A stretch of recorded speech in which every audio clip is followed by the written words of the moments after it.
Dun, da, dun, da, dun. We're almost at the end of this one. We are not almost at the end. We are at the end. We are at the end. We are at the end. No. And that's kind of exciting. Now, we're at the end. Remember those good days before, when Moses was a baby, you remember that? And the bulrushes. Yes. Yeah, that was so nice. Bamboo floating. Yeah, floating in the river. And what happened to Moses when he was in the river? He floated down. Oh yeah, the queen, that's right. The Pharaoh's daughter found him. Oh, those were wonderful days. Yeah. Lazy days. Lazy days. And then what happened? He was found and his life got hard. Yeah, that's right. Well, we've looked at a lot of stuff, right? Because we've been dealing with for 10 weeks. We've looked at things, and in sort of a nutshell, how would you describe who are the main characters that we've looked at? We looked at Moses, right? Joseph, we looked at Aaron. Moses, and tell me about Moses, just in a nutshell, in 1,000 words or less. No, he was God's spokesperson. Okay, he was God's spokesperson, and ended up playing a role with respect to God and the people. Mm-hmm. And what role did he play? Taking them to the promised land. Well, he was a leader. That's right. He was a leader of the people, taking them to the promised land. What else was he? What other roles did he play? He was spokesman. He was sort of guide. Priest. He was sort of like a priest, although not officially priest. Yeah. But because he did what? That put him in sort of that priestly role. Well, he was a liaison to God. Yeah, sort of a liaison. He was the sort of middleman. God talked to him, he talked to the people talked to him, he talked to God. Okay, so that's the role. Who else? So we got Moses. Who else do we? Aaron. We have Aaron. Okay, and Aaron is who? Moses. Okay, his brother. And what role does Aaron play? Now he is a priest, right? He is a priest. Okay, and what are some of the stories that we associate with Aaron? What's some of the stuff Aaron did that we've seen him do? I don't have one in my hand. I didn't have one. You're done for a bit. What did Aaron do while Moses was up on the mountain getting lost? The bottom of the mountain and stuff. He ended up doing the calf. Yeah, he was involved with the calf and Giving into the people. Yeah, giving into the people. So we have and what about you mentioned the people? What about the people? What Complain. How would you anything specific? About everything. About everything. Yes. They complained about everything, particularly about food and eating and drinking and all this stuff they complain about. Now, we don't want to ever lose sight of what's happening here. This is being written or being compiled for people much later, settled in the land, functioning society, and this is a reflection back, and it's based on stories that have been passed on and passed on and passed on and passed on. And it's being developed or used for a reason, to teach people much later certain lessons. And it's the lessons that are being taught that's most important. Sometimes, because we are modern people, we tend to look up, approach things with an objectivity. These are objective lessons. This is objective history. Well, it's not objective. As sort of a history guy, I don't think objective history exists. There's no such thing as objective history. All history is shaped by the people who are telling it. That's why you always say, it's the winners that write the history. It's not the guys that lose that write it, it's the winners. So they're writing it from their perspective. And here, they're not even trying to do that. They're trying to tell stories that will be meaningful and important to the people who are living during the time they're hearing it. So this rational objectivity is something we're not going to see until the 19th century. People aren't going to be doing that. So to expect people before Christ was born, 1,000 years before Christ was born, to use those standards that we use now to record their story. I mean, that's okay, you can do it, but it doesn't make any sense. It doesn't make any sense because people had different values and perspectives. And that's what we always want to remember when we're reading Scripture. We're not reading it as something written by a person in 1980. We're talking about somebody who's writing it in the year 1000 BC, for crying out loud. And the world has changed a little bit between 1000 BC and 1980. So we don't want to, we got to be real careful about doing that. And I think what we're going to look at today is a pretty good illustration. Therefore, as God is being presented, because often in Numbers, God is presented. How would you describe the presentation of God in Numbers? I mean, is God a warm and fuzzy God that you feel comfortable with? If you do, then you may need to talk to somebody because you may have issues to deal with in your own life. He showed his authority, whether it be, and he punished whatever he needed. God shows his. I think showing his authority is a very nice way to put it. Yeah. How does our God often show his authority? He kills something. He kills people, he just wipes out people, right and left. And we're going to see it again today. Well, that becomes important. Certainly that's the way God is being portrayed to the people who are reading it. What we might want to look at is why. We might want to ask ourselves why. Why would the writer put God in this light? And that's particularly important what we look at today, but other things. Why would God cause a plague to inflict the people when they do something that is not huge, complaining? So he'll send a plague on them, or he'll send snakes to bite them, and they die and die and die. Thousands of them die. You say, oh, that's a horrible God. Well, we're reading story. So why would we have to ask ourselves, why would the writer do that? And is that the same picture of God that we see revealed in other places? And it doesn't make the other places right and this wrong. It just means we have to take all of it into consideration as we think about who God is and how God relates to us. So we don't want to take one picture and say, that's the one. That's the one we're going to trust. Or, just as bad, that's the one we're going to ignore. That's the one that is no longer valid. We've got to deal with all of it because all of it's in the story. We have to look a little deeper than just what's on the surface. Does that make sense? Yes. Because, as we're finishing up and then we're going to be moving into Joshua, and Joshua is not any better. There's some questions that we've got to wrestle with as people who follow Jesus Christ, the loving Savior of humanity. That's something we have to sort of struggle with. Okay, and we probably don't want to drift into, well, that's the God of the Old Testament, and this is the God of the New. It's the same God, so we have to deal with it. Well, we're all His children, and Right. as a parent, you have to discipline. You have to make them, Right. Do what's right. Right. And so. Yeah, and if you want to emphasize that you need to do what's right, you make the discipline. As you tell the story, you make the discipline hard. Well, I remember, that's what people our age do. Well, I remember when I was a kid, like we were talking about like 20 minutes ago. When I was a kid, my mother would have, I think she probably would have, but she may not have. She may not have been as hard-nosed as I talk about now. It's because we want to emphasize that discipline is important. It's just how you see it at that time. Yeah, and it's how you see it now. Yes. As you look back.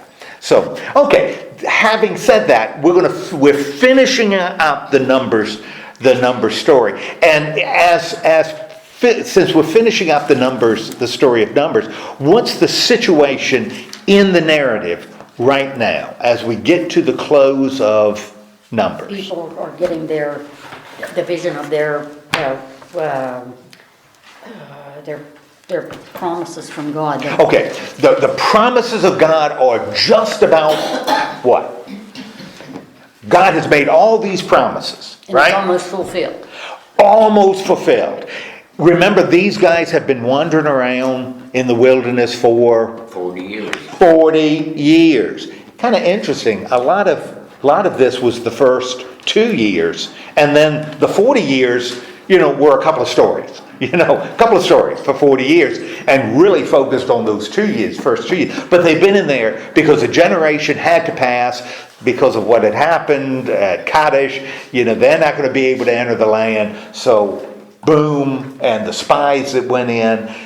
Okay, but right now they are on the Jordan River. They're ready to enter the land. They've already dealt with some of the people that are living on the other side of the Jordan, outside the Promised Land, because last week we talked about a story about, who did we talk about last week?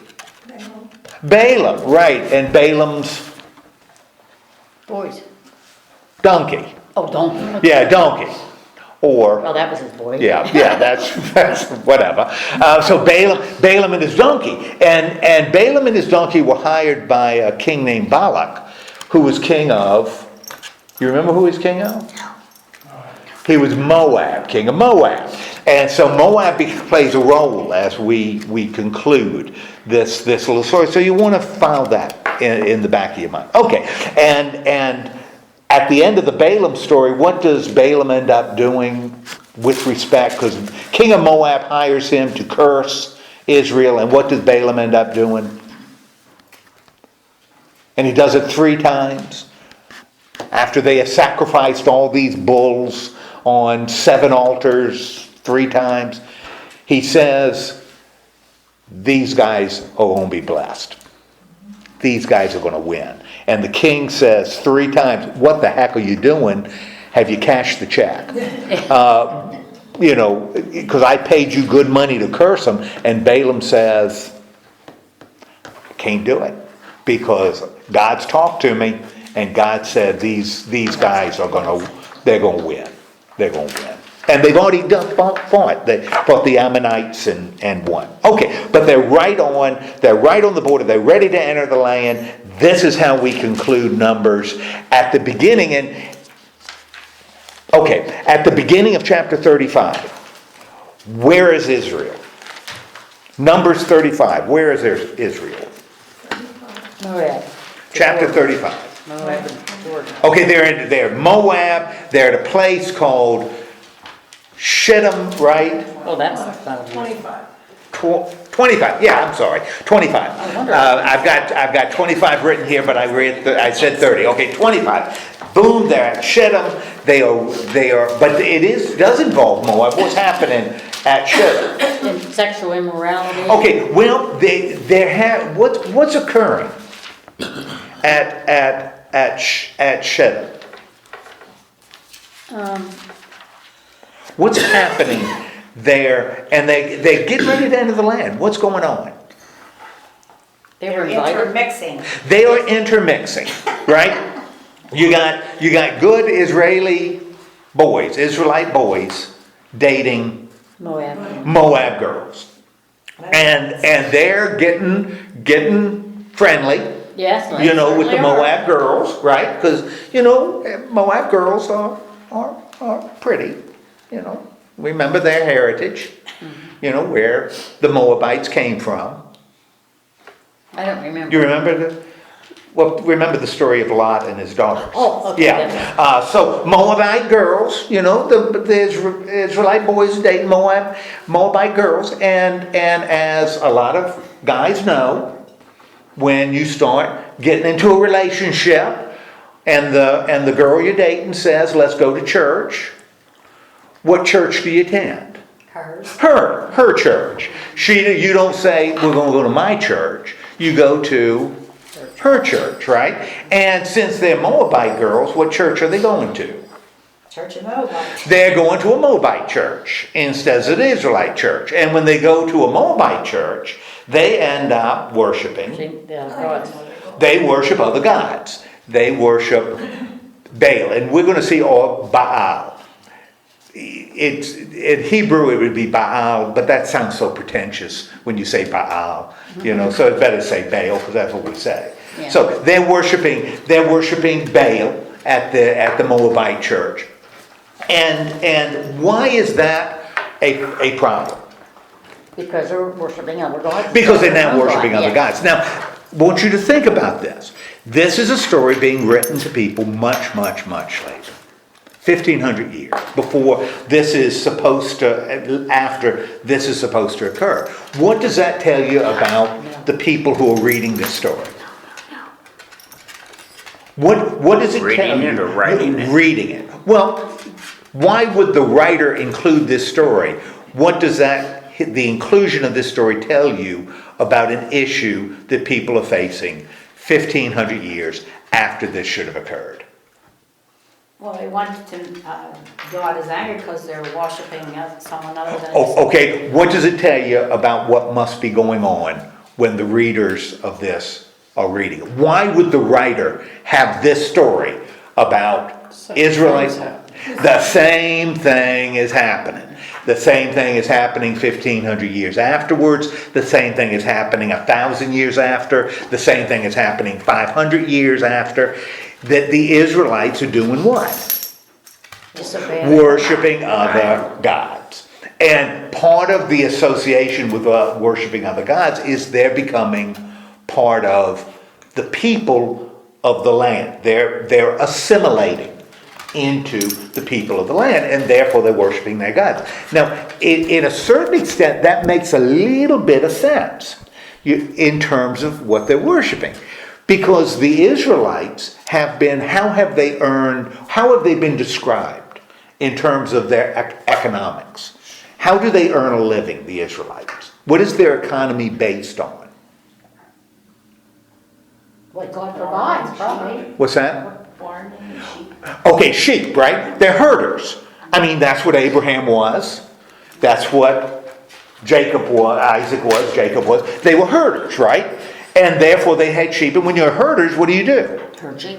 You herd sheep, you move them around, right? You don't hear about them settling down and planting crops. You have a guy, you find green pastures, right? Still waters. So you want a God that leads. That's the big deal. A God that leads you to. When you settle in the land, when you settle down, you're not looking for a God that's going to lead you. Not when you start planting crops. I mean, if I establish a farm, the last thing I want is a God that does what? Leads you away. Leads me away from that farm. Well, let me lead you away. Now that you got your crops in, let me lead you to some more ground. You don't want a God that leads. You want a God that does what? Takes care of the crop. Takes care of the crops. So you want a God that makes the soil rich. Produces water for you. And when I'm a herder, water's important, right? Right. But the God I worship will do what? Lead me to water. Lead me to water, streams of water. Lead me to wells. When I'm farming, I don't care if a God leads me to a stream. Where's the water I need going to come from? Right. Going to come from rain. So I've got to deal with not the God that's going to lead me to green pastures and still waters. I want a God that's going to make the soil fertile where I am and is going to bring me water, rain. So what kind of gods am I going to start worshiping? Am I going to worship a God that's going to lead me? Heck no. I want a God that's going to make the soil fertile and is going to control the weather. And that's Baal. That's what Baal was. He was a storm god. He controlled weather. And when you're a farmer, that's what you want. You want to get on in good with the God that provides. So what the people, as they start settling in the land, this is a problem Israel's going to face. Once you settle in the land, you don't want a God that's going to lead you. Man, they're living in tents. They don't even have a temple. They're setting up a tent to worship God. When you settle in the land, you don't want to be moving around anymore. You want to settle down, and that's going to be the major problem that the Jews are going to face. As they settle down, what they worship changes. Because the God that leads, this masculine God that leads them forward, isn't the God you want to worship. You may want to worship a feminine God that makes the soil fertile. Because those are the goddesses, make the soil fertile. You may want to appease the male God that's angry and brings storms. But you don't want one that leads. And that's going to be the tension we're going to see as the Jews settle in the land. And we see that introduced here as they're dating Moabite women. Now, if this is a huge danger for the people, how is God going to respond? How would we expect God to respond? If this is a danger the people are going to face 1,500 years later, how do we expect God to respond in this story?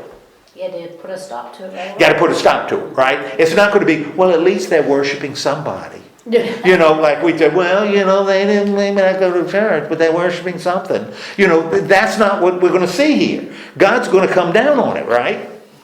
And how is God going to come down on it? Killing all that. He's going to come down on it like white on rice, right? He ain't going to mess around. And how does he come down on the Israelites messing around with Moabite women and following their gods? Deadly disease. Yes. Okay, he's going to send some deadly diseases. He's going to send plagues. Now, historically, people have dealt with plagues forever. What they're doing here is they're associating the plagues with something very specific and something very theological. The fact that you're moving away from the true God and worshiping other gods. Okay? And that kind of becomes the perspective of the writer. And man, when we look at, good gracious, the whole story, Baal is going to be a big deal. These gods, these Moabite gods are always going to have an influence. Well, with the sheep, they do have to, even if they settle down, they still have to move their sheep around because they eat everything off. Sure. So they would still have to have enough land that they can switch where they are. Right. Well, what's going to happen is they're going to become more and more settled. Once in the land, they're going to settle. They're going to build a temple eventually, which is going to be a radical change. Because now that you're building a temple, now you're set. Now you don't leave. Now you can't leave because that's where the temple is. When you're worshiping God in a tent, you can move around. But worshiping God in a temple, you don't want to move so much. Okay, so we've got God sending, boom, a plague, which the writer is communicating to his people. This is a problem, and this is something God does not tolerate. Also associates this with foreign people. If you mess around with foreigners, they're going to draw you to their gods. And that's also what he's, I think, suggesting. Okay, so what happens in verse 6? So we've got them being drawn away, and man, we are going to kill some people who have been yoked to this Baal of Peor. What happens in verse 6? A man brings a Midianite woman. Okay, a man brings a Midianite woman. And you better drink it when you can. He brings a Midianite woman, and where does he bring her? He brings her to the tent. This Midianite woman. Now, kind of an irony, this Midianite woman. What's the little irony here? Moses. Yeah, Moses, his wife, was a Midianite. But this guy brings a Midianite to the temple, and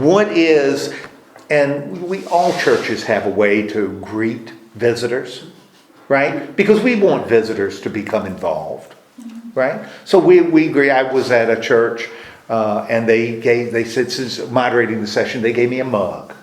They gave me a mug with the church. They said, we're going to mug you.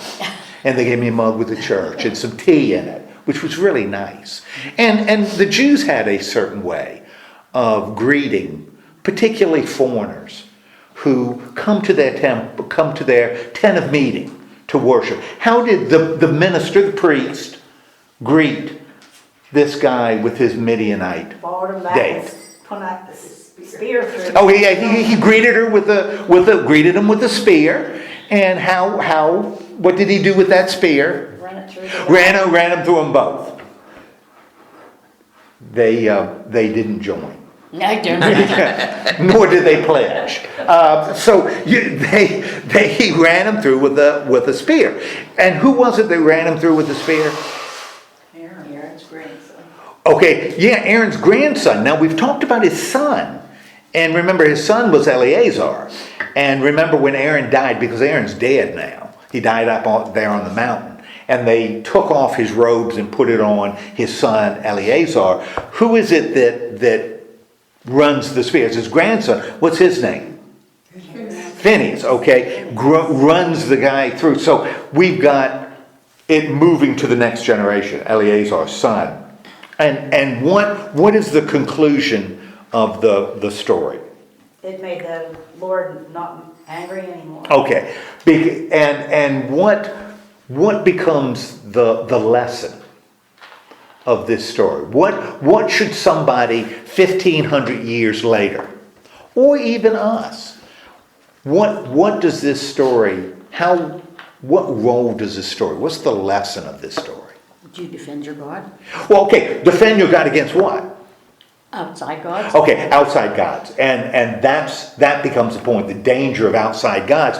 What else is established here? The Lord wants faithfulness, and Certainly wants faithfulness, and so you got to be aware of the danger that's coming from the outside. What role will Phineas have?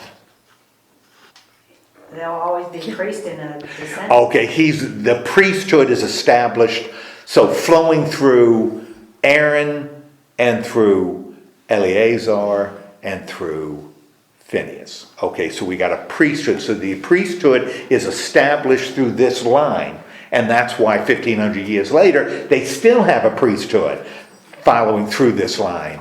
And there's still a danger that foreign gods become really enticing and can cause you to drift away, and that doesn't make God happy. It makes God very unhappy. Okay, after this little story, what does God, so we got this Midianite woman, and we're not going to drop the Midianites yet. What is Moses told to do about the Midianites? He said attack them. Okay, attack them. Continue to attack them. Continue to harass them. And why? Why? They tricked them into worshiping their gods with their women. Okay, so because of what they did. Yeah. They used them. That's right. Baptists do that all the time. No, that's just a joke. But that you continue to harass or attack the Midianites. Why might that story? What might that tell you about what's going on 1,500 years later? That this story is included in their history.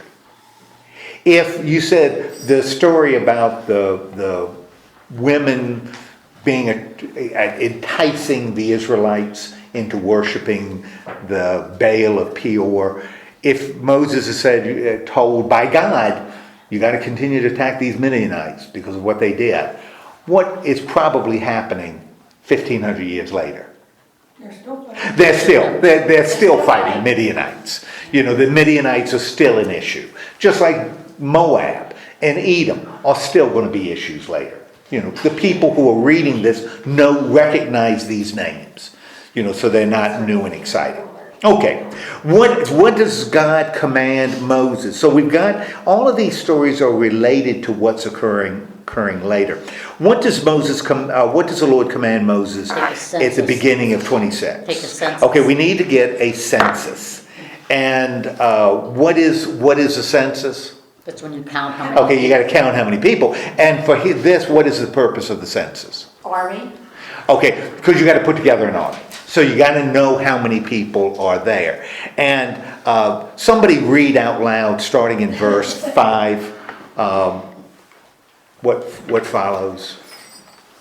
5. Van, you can't get away with reading this. The descendants. 25. Yeah, we're not going to read all those names. I think we'll pass on that. But there are a lot of people that are going to be entering the land, which means we're getting really, really close. Yeah, they're getting really big, and we're getting really, really close. And not only is this important to determine the size of the army, what else makes this census important?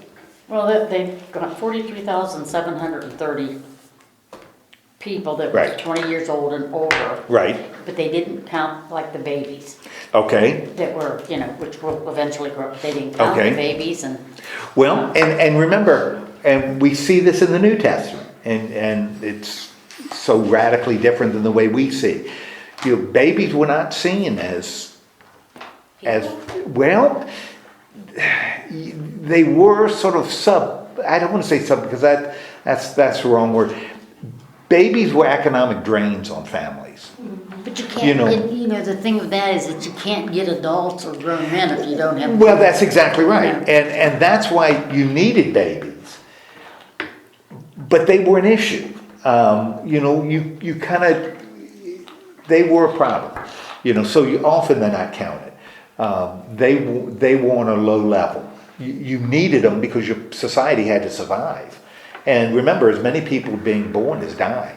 So population is stable. Population doesn't spike until about 300 years ago. That's when it started spiking. Back then it was stable. So you needed a lot of babies coming in, but babies were not seen as cute and cuddly, not in families, because they were a mouth to feed and they were producing what? Nothing. Nothing.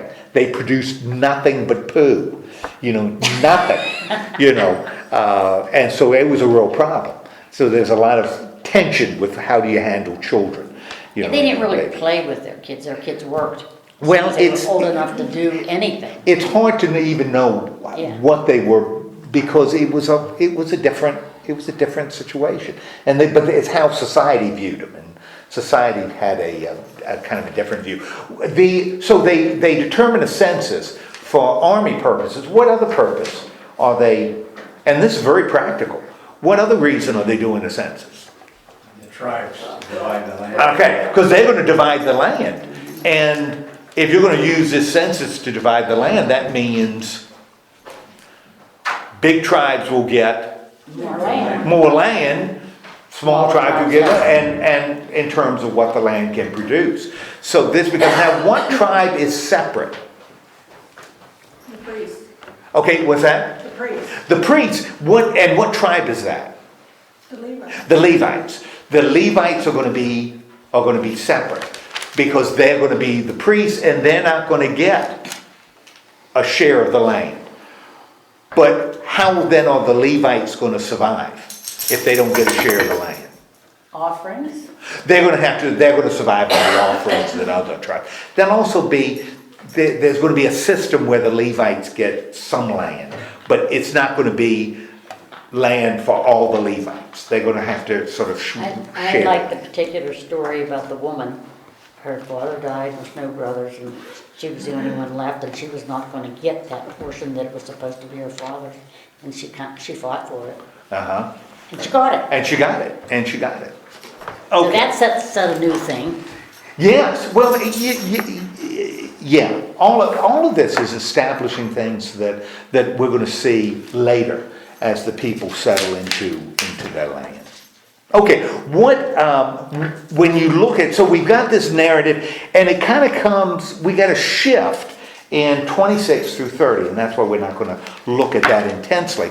What ends up going on in chapters 26 through 30? What do we have? Given all the descendants and what. Yeah, we got a lot of descendants, coming, again, it's part of that census. We've got more laws, right? Yeah. Right?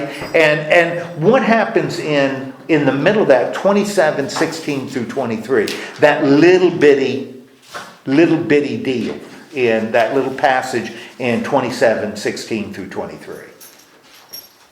A man to oversee their community.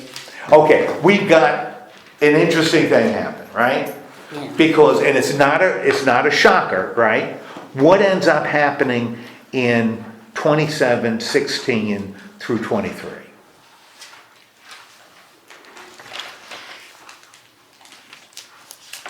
That's going to be pertinent soon. Joshua. That's it. Yeah, what about Joshua? Make him a priest. Majority Moses. He's going to be the one that's going to lead it. And the name Joshua It's okay, baby, come in. The name Joshua, What is that? I don't know. The name Joshua really is going to mean Savior, and that's going to be Jesus' name. Okay, so we've got Joshua's going to lead them. We're tying up loose ends, right? Because we know that it's going to be, there were two that are going to enter the land from the old days. Joshua's going to be one of them. Remember the other one? Caleb. Okay, so Joshua and Caleb are going to enter. Joshua is sort of anointed as the leader, which means who's not going to lead him into the promised land? Moses is not going to lead. Okay, now in chapter, so and then we've got all these some chapters about rules. She's going in your purse. Did you get in it? It's like. No, I don't think so. You It's all zipped. zipped up. So we've got. How does the story pick back up in chapter 31? So we've got a bunch of laws about how the priest should function and what they should be doing. How does it pick up in chapter 31? There's a vengeance on the Midianites. Okay, we got the Midianites, which tells us again that the Midianites must be a problem 1,500 years later. You know, if he's talking about Midianites, you're not including it when 1,500 years later the kid says, well, who the heck are the Midianites? Well, they were a problem. No, these Midianites are going to continue to be an issue. Okay, what does Moses say to the people? So the Midianites are already there. What does he say to the people? Arm your men. Okay, we're going to get an army. Okay, and what's going to be the basis of the army? 1,000 men from each tribe. You're going to have 1,000 people from each tribe. So you're going to have how many people going to war? You're going to have 12,000 people and armed people to go to war. And who is marching with them? Phineas is marching with them. And what is he carrying with him as he marches? Trumpet? He's carrying trumpets and he's carrying things from the temple, and he is leading the people, because this isn't just a war, this is a holy war. Yeah. This is a holy war. The people of Israel now are starting, now they're not across the Jordan, so they're not in the promised land, but now they're going to war. And what happens as they go to this war against the Midianites? They killed every man. Yeah, they win, they kill every man, right? Mm-hmm. Now, when they talk about kings, this is something else to just file away. The idea of nation state didn't really exist then. You know, we think of nations as capital leader, you know, people aligned to lead. We're not talking about anything like that exists. So when they talk about the Midianites, that's why you have a whole bunch of kings, which means you're talking about a whole bunch of little groups of people that share certain cultural things, almost more like tribes that are kind of functioning together. But you don't want you to get the idea that we're talking about anything that is as established as even will be when the people are reading this 1,500 years later. You know, we're still talking about a time when you don't have the same kind of social organization you'll have later. But that's why you'll always see a whole bunch of kings associated with the country. Well, why does this country have a bunch of kings? It's because it's really like tribes that they're defeating. Yeah, and they're moving on. And now so they kill every man, right? Mm-hmm. But what do the Israelites do? Let the women live. They let the women live. And children. And the children live. Now, why would they let the women live? Why would that be something that they would do? What would be a practical reason for letting the women live? They're afraid they'd worship different gods. Well, that's a practical reason why God would be upset. We've already seen a story, right? And the Midianites were involved in it, because the Midianites and the Moabites are close to one another. Why would the Israelites, though? Why would they keep the women alive? They kill the men, but why would they keep the women alive? Why would the Israelites keep those women alive? To raise the children that were left? And slaves. Well, raising the children that are left, slaves. What practical reason? Enjoyment? Well, could be enjoyment. Remember, the population of the world is like this. As many people are born as die. It's flatline, right? Therefore, you needed to produce More families, more a lot of kids. And a man can have 4 women pregnant at the same time. But a woman can't be impregnated by 4 men. Yeah, And so you needed women to carry on to produce. That's file away. That's one of the reasons why the prohibition against homosexuality is so definite in the Old Testament. Homosexuality is a real danger in the ancient world because homosexuals don't produce children. And that's a problem. You've got to have your population producing kids. That's why polygamy is okay for men, because you got to have kids. You got to have a population that's growing. And if it doesn't, you cease to exist. Wasn't there a lot of children dying too? I mean, Oh, absolutely. And child mortality and women dying in childbirth. Yeah. Horrendous. The number of women who die in childbirth is incredible. The number of children who die. And that's one reason why you didn't create this sentimental view of children, because most children didn't survive. Infancy or childhood. The ones that survived were kind of lucky. Therefore, you needed to produce a lot of them. And this was social survival. This was the survival of your nation. Now, in the 21st century, is this an issue? That we don't have enough? Well, it may be. In Europe, they may face it now.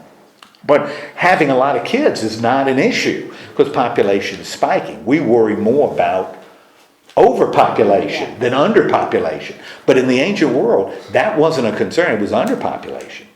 And that's why you need to look at some of the laws, because some of the laws are geared to how do we keep the population growing? How do we keep them I have a producing? question. Yeah. If they killed like all the men, okay, and Yeah. left the women and the children, and if they weren't supposed to lay with them, or they weren't supposed to have, why would they let them live? They're going to produce children with them? Well, I think that was, but the what is the problem with having those women? What becomes the problem with having? That's why they would keep the women. That's why when you conquered territory, the women would live and the men would die. What does the story say is the problem? Because this is unacceptable, right? Yes. They are not to do this. Why are they not to do this? Because it was against... Who is angry at this? God. What's that? God. God is angry at this. And why is he angry with this? Didn't follow instructions. Because he didn't follow instructions, and they're going to be led astray by that contact with foreign people. So it's this danger of the people of the land, the danger that they represent to the Jews coming in. It's even greater than whatever benefit they would get by having a growing population, because their population is going to be different.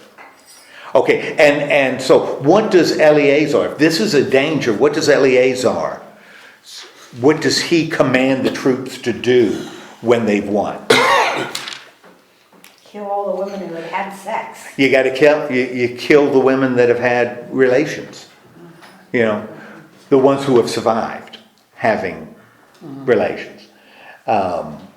What else does he tell them to do with the stuff that because they've conquered this? They got a lot of stuff, right? Well, throw it through the fire and make it pure. Okay, you've got to purify, which is saying what? What is that suggesting? That you've got to purify even the stuff, the metal, the lead you get. You got to purify. What is that suggesting? That the people were really, the contact you had with them wasn't good.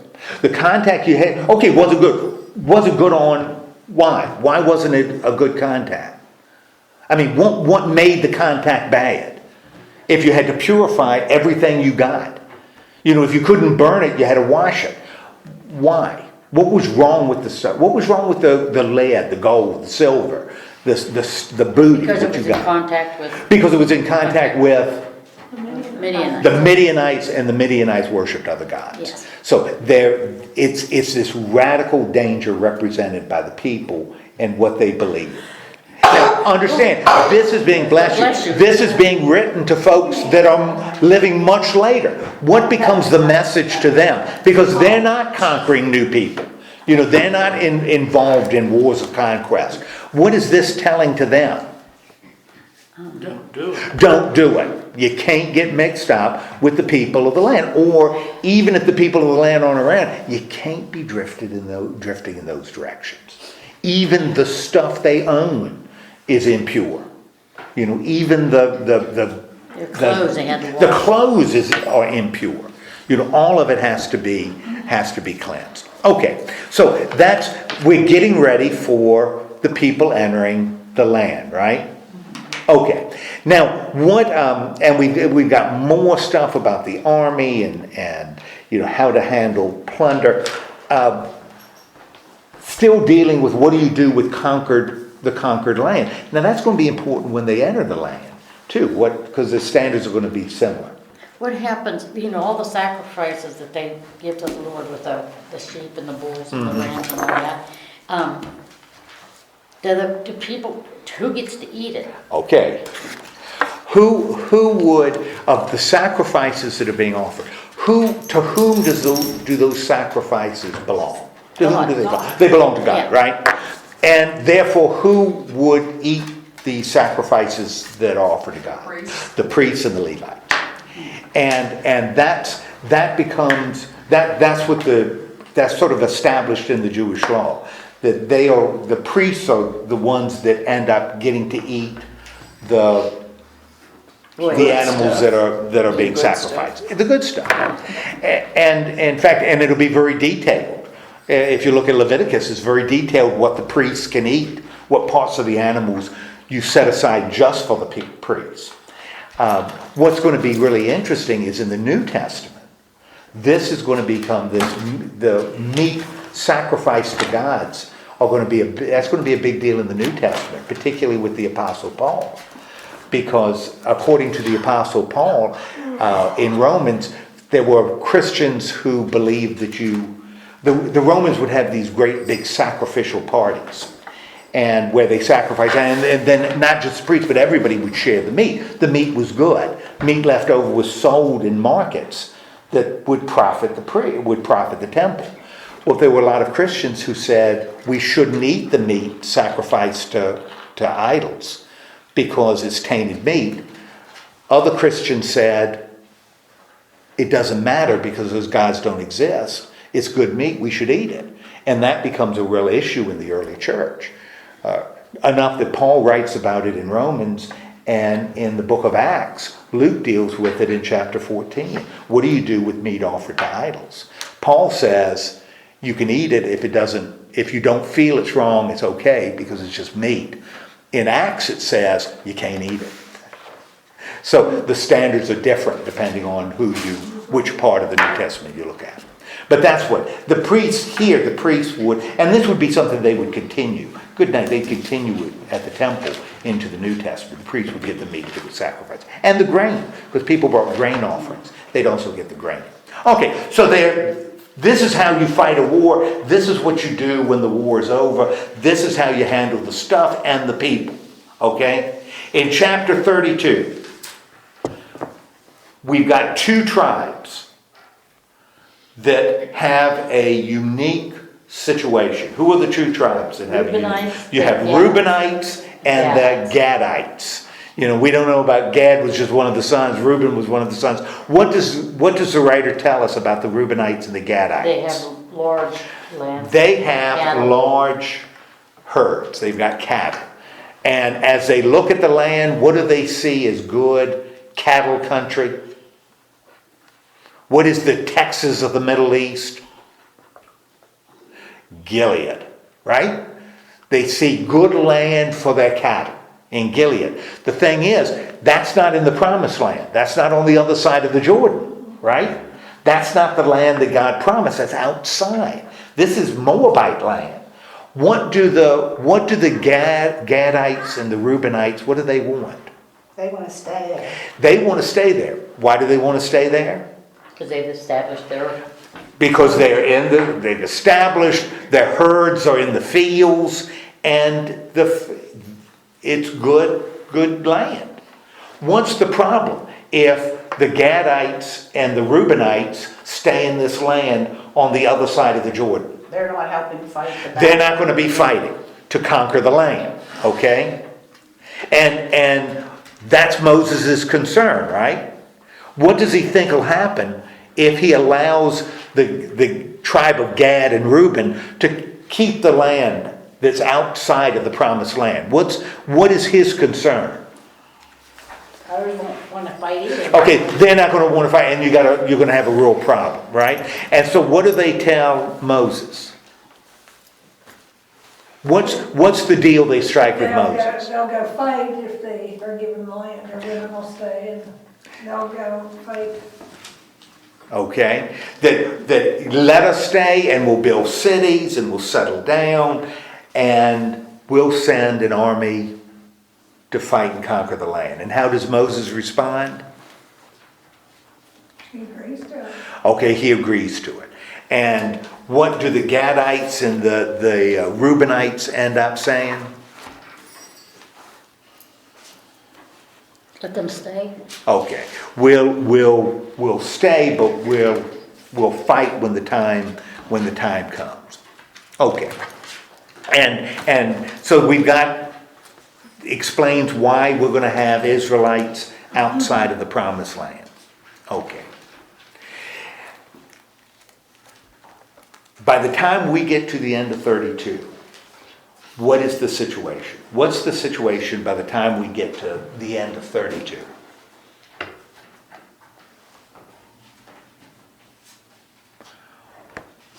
What is the situation when we get to the end of the book of Numbers?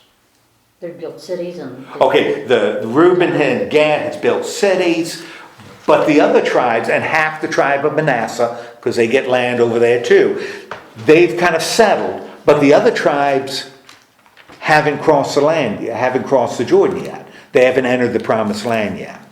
So they are sitting on the bank of the Jordan, ready to enter the land when we end with Numbers. But we still have one thread that hasn't been tied. We got one thing that hasn't been tied up.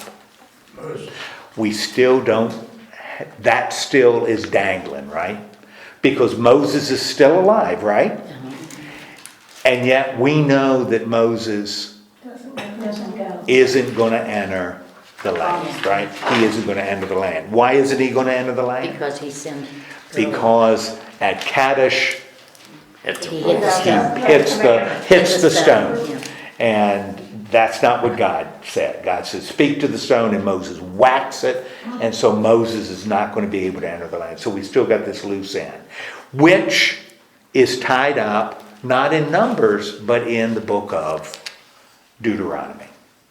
Because Deuteronomy 34, when Moses went up from the plains of Moab to Mount Nebo, to the top of Pisgah, which is opposite Jericho, and the Lord showed him the whole land, Gilead as far as Dan and Naphtali, and the land of Ephraim and Manasseh, and all the land of Judah as far as the western sea, and the Negeb and the plain, that is the valley of Jericho, and the city, a palm tree is as far as Zoar.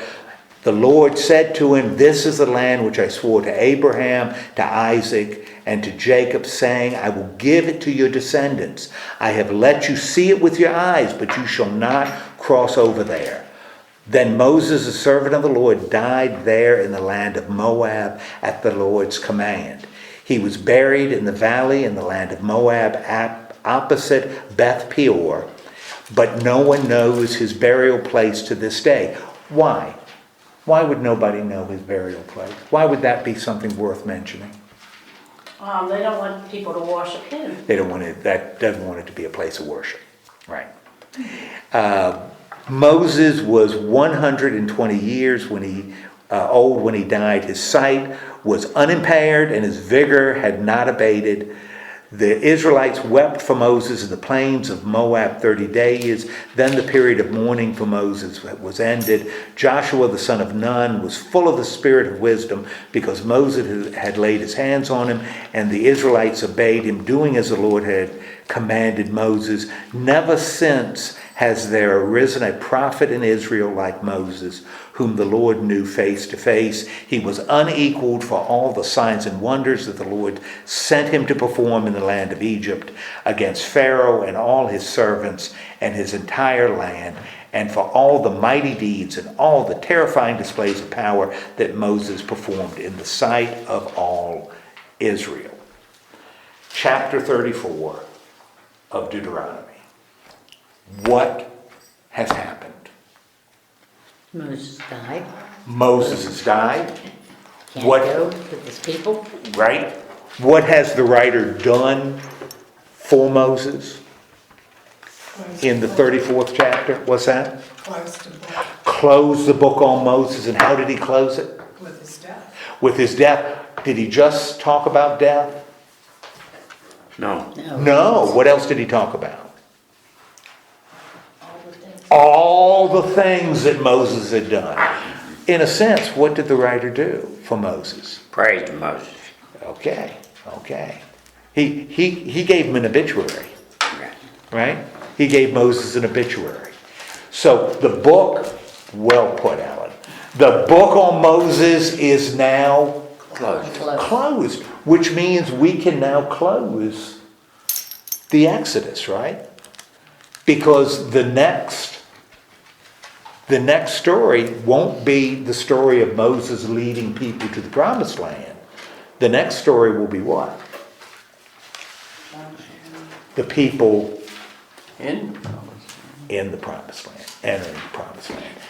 It was for only that one thing against God that he didn't allow Moses to go, and it, when you think about it. Let him live till he is 120 years old and he's probably good looking and well built.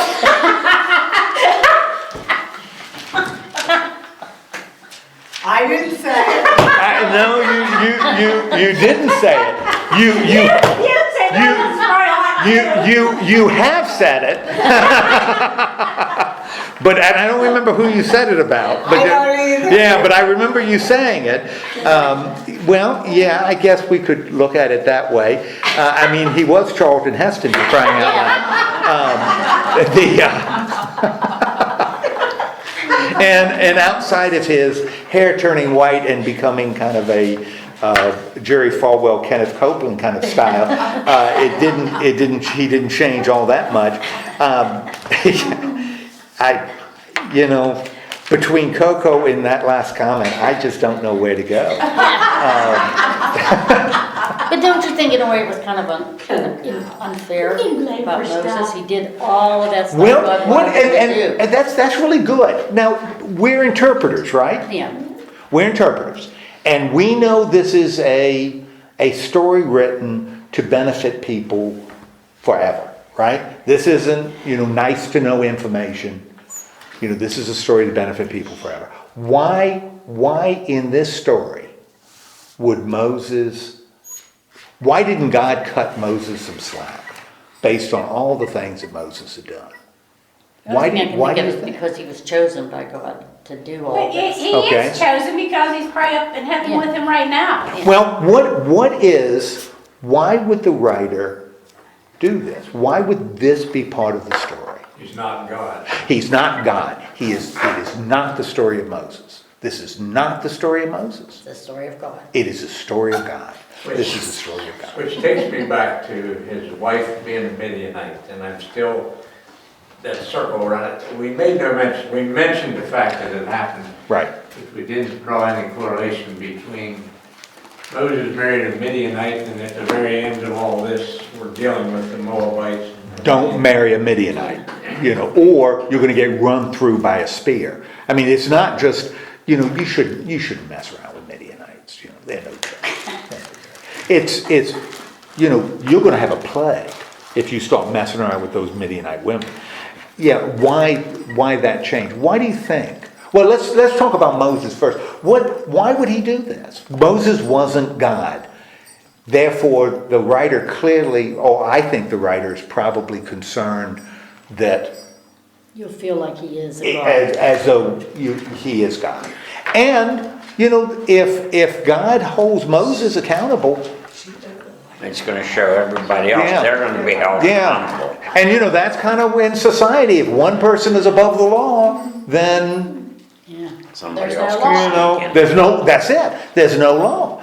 So if God holds Moses accountable for what he did, and Moses disobeyed him, God said, speak to the rock, and Moses didn't do it. Yeah. And so God's not going to say, God doesn't say, well, I'll cut you a slack this time. Just remember, at least as he tells the story, if God's going to hold Moses accountable, he's going to hold you accountable too. Now with the Midianite woman, why do you think, I think it's an irony, whether the writer saw it as an irony or not, I don't know.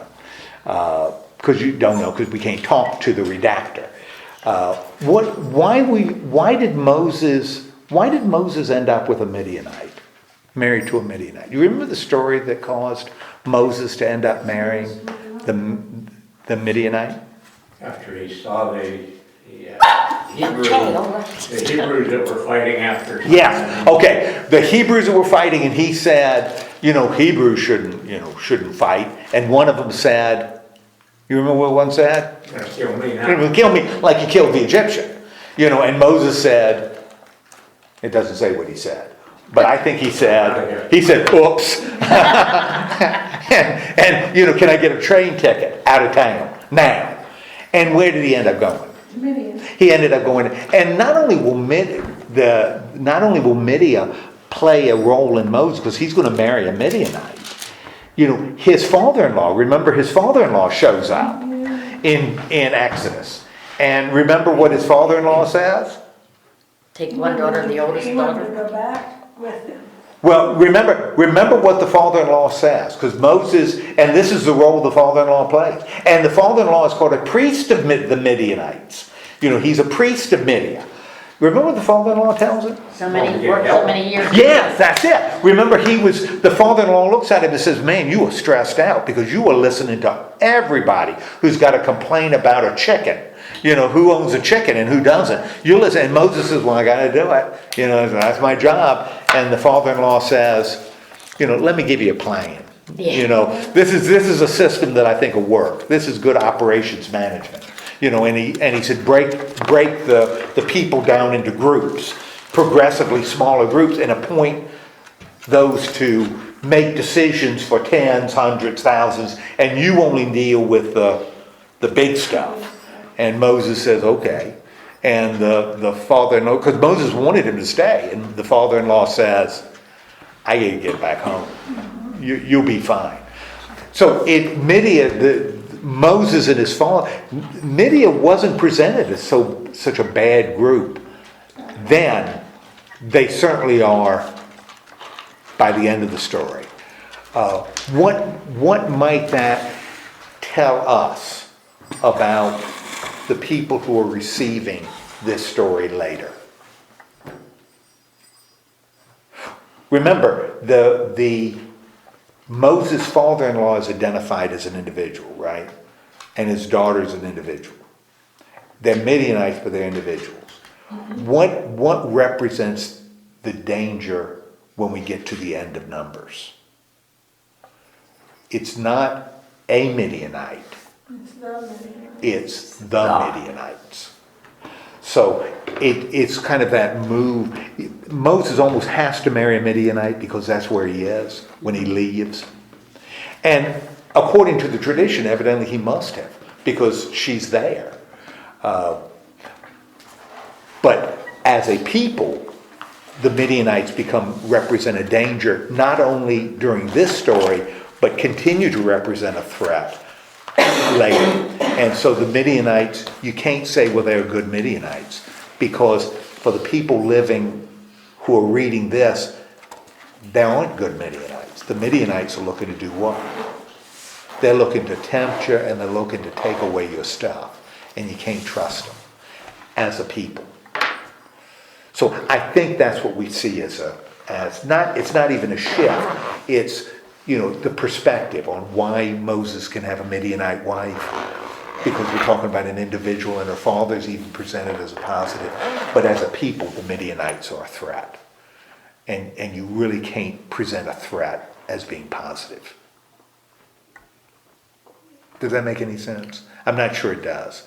But I think that's the best I can do as I'm looking at it. She was okay, but the rest were not so okay. Yeah. She, Yeah. yeah, because She was always there, what do you expect? she was. I think that, and I'm thinking out loud because I've really never asked that question.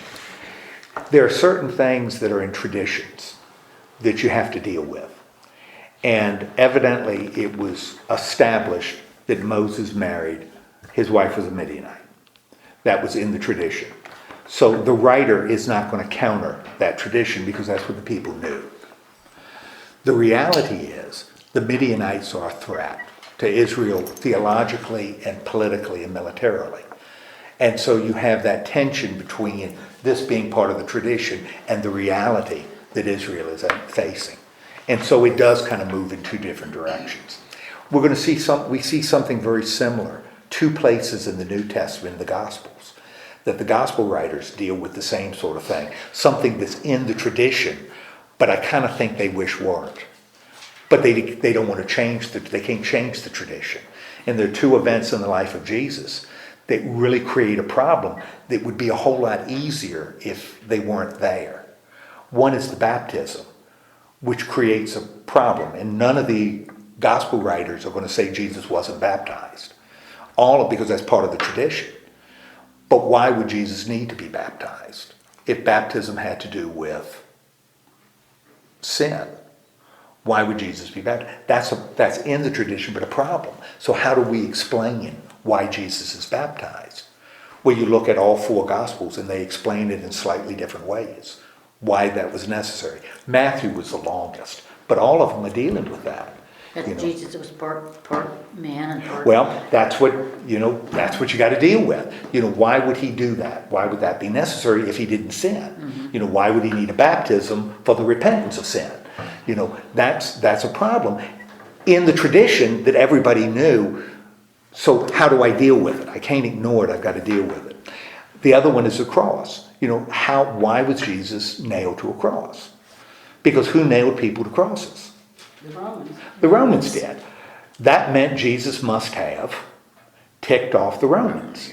But who's responsible for the death of Jesus? The Jews or the scribes and the Pharisees defend. So how do we get from the scribes and the Pharisees being responsible for the death of Jesus to Jesus dying on a Roman cross? How do we get that? That's a problem.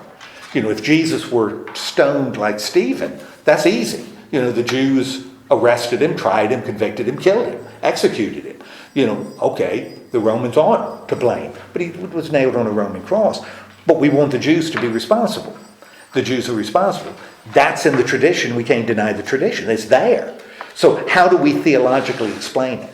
Well, you look at the four Gospels. Each explain it in a slightly different way. How this happens. I think we've got a similar thing going on in this story. Moses in the tradition is married to a Midianite, but the Midianites we can't afford to look at as good people. There are some good ones. They're a danger. And so I think you've got that tension within the tradition. I think. Now, having done no reading on it, I'm just trying to figure out the logic behind it. I think that's probably what's going on. I wonder too if it wasn't because she went with Moses. He wasn't tempted to stay with her tradition. She went with And that's certainly the way it's presented. So she does. But he doesn't. They don't suggest that later. That you can convert the Midianites. That's what you should be doing. Because that's not, instead, what should you do with the Midianites? Kill them. You should kill them. So, and, so you've got that kind of tension, but you're right, she does. She joins Moses, and his children are going to be viewed as Israelites, not Midianites. So he isn't drawn to her religion. So that's a real good Well, point. they kept the Midianite women that were pure. Yeah. Because they could convert. Yeah, them well, and and have kids, yeah, so. Didn't most of the, I don't know if it was through all of it, but didn't the men or the fathers back then, if they had all daughters, for instance, and they would want the oldest one married off first because, they didn't want her to be like left behind and have to stay with her dad the rest of her life? Well, I'm not sure what the tradition was then. It certainly could be. One of the interesting, though, things is it's really interesting how families function. Because when you were tracing bloodlines, the women are a whole lot easier to trace their offspring than men, to determine their lineage for things like inheritance. It's easier to do it through women than men, because there's no question that Maggie is the daughter of Debbie. My Maggie is Debbie's daughter. Whether I'm her father, that may be harder to determine in some situations. You see, that becomes more complicated. And in the ancient world, that becomes an issue as you determine inheritance. How can you determine who is? Just ask the DNA studies they're doing, and they find that daddy isn't daddy when they're 40. That's exactly right. Yeah. In a time when there are no DNA studies. Yeah. So, it becomes it becomes far more complicated. The role women are playing in the society, because you can trace, lineage through women, but it's much harder to do it through men. And that's why even Jews now, Plus, you a lot of don't times become a Jew because you got a Jewish dad. You become a Jew because you got a Jewish mom. Yes. And a lot of times you don't know how many kids you have out there floating around. Men don't. Yeah, women do. Women Yeah, do. and Men that's exactly right. And that's why, women become very interesting in the ancient world. Now we can do with stuff now, DNA stuff. But in the ancient world, it was far more complicated. So the role women played, and yet, their role in society starts changing as labor changes. So it's really fascinating how those roles start shifting as you settle down into land. Some of these things we've been talking about this is probably why a lot of times for Jewish families somebody will be trying to bring someone who's not Jewish into the family in marriage. And some of the other family members are flipping out. Absolutely. We can't have this. And I tell you, what's interesting is that's the result of something that occurs in 71 AD. Something occurs in 70. A lot of times people don't realize that the Jews in the first century were looking for converts. They were proselytizing. They were getting, in fact, there were people, there were women in Caesar's court in Rome that converted to Judaism. So Judaism was actively trying to convert people, and the idea of being an ethnic Jew was not as important to some groups within Judaism as others. When the temple is destroyed in 71 AD, when there's a rebellion in the land and they destroy the temple, all of a sudden a whole bunch of little Jewish groups disappear. The groups that were centered around temple worship vanish because there's no more temple. You have other groups that were centered around the land. That disappears because the land's no longer a possibility. And the only Jewish group left are the ones that are focused on law. And it becomes increasingly, and they decide to separate from other people and become isolated communities focused on following their own traditions and law. And so you end up seeing that break in Judaism, where you start determining by law who's a Jew and who isn't, versus the more dynamic way it was earlier. You know, if the temple, if it hadn't been a rebellion and the temple wasn't destroyed, would that have happened? Don't know. That's why in the Gospels the Pharisees are the enemy. The scribes and the Pharisees are the enemy, because Judaism, that's it. That's what Judaism is. You don't have Sadducees, you don't have Essenes, you don't have other groups anymore. You just have Pharisees, because everything else died out when the temple was destroyed. And so that's why the Gospels focus on that one group, that law-oriented group. Because There's still groups today where women have no say, Oh, absolutely. you know, and, Absolutely. yeah, the men rule. And that's one of the real temptations as they get into the land, because in the ancient world, a lot of the agricultural worship was centered around women. And so you had temples with priestesses, not priests. So it was more female oriented. Yeah. And that becomes a threat to Judaism. Yeah. It had a more male oriented. What they got is more male, more masculine, because he leads, you know. So, okay. Next week we're going to look at the first 2 chapters of Deuteronomy. Joshua. We're going to look at the first 2 chapters of Joshua as we get ready to enter the land. Okay, let's have a word of prayer. Lord God, thank you so much for giving us this opportunity to look at your word, to appreciate your Exodus. Remind us that you are a God of enormous power, that you guided your people, even though they paid the consequences of their actions, they remained your people. Also help us to recognize that it's important to take you seriously and your word seriously. And so help us to do that as a people seeking to do your will. In the name of Christ we pray. Amen. Amen.